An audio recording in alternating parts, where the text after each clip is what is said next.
Acts chapter 12. Now about that time Herod the king stretched forth his hands to vex certain of the church, and he killed James the brother of John with the sword. And because he saw it pleased the Jews, he proceeded further to take Peter also. Then were the days of unleavened bread.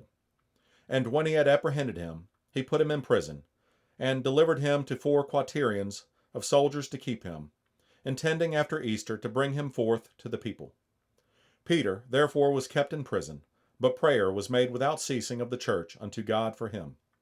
And when Herod would have brought him forth, the same night Peter was sleeping between 2 soldiers, bound with 2 chains, and the keepers before the door kept the prison. And behold, the angel of the Lord came upon him, and a light shined in the prison, and he smote Peter on the side, and raised him up, saying, Arise up quickly. And his chains fell off from his hands. And the angel said unto him, Gird thyself, and bind on thy sandals. And so he did.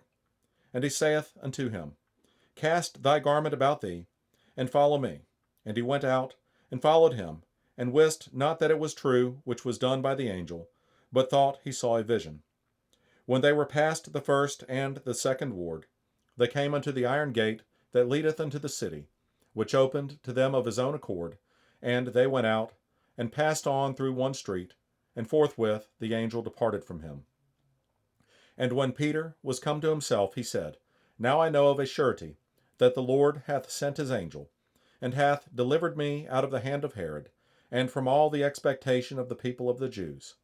And when he had considered the thing, he came to the house of Mary, the mother of John, whose surname was Mark, where many were gathered together praying.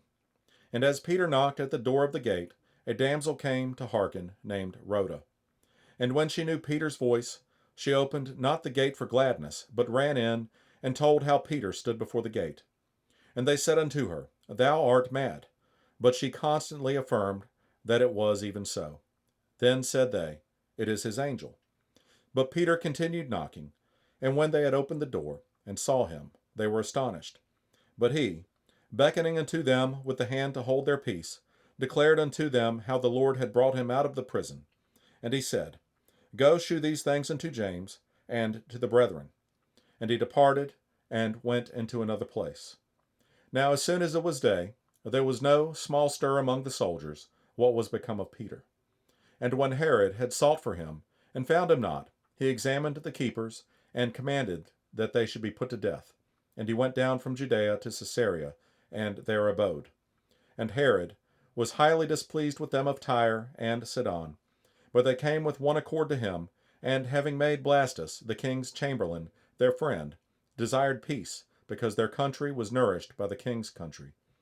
And upon a set day Herod, arrayed in royal apparel, sat upon his throne, and made an oration unto them.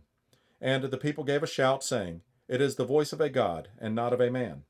And immediately the angel of the Lord smote him, because he gave not God the glory, and he was eaten of worms, and gave up the ghost. But the word of God grew and multiplied. And Barnabas and Saul returned from Jerusalem, when they had fulfilled their ministry, and took with them John, whose surname was Mark.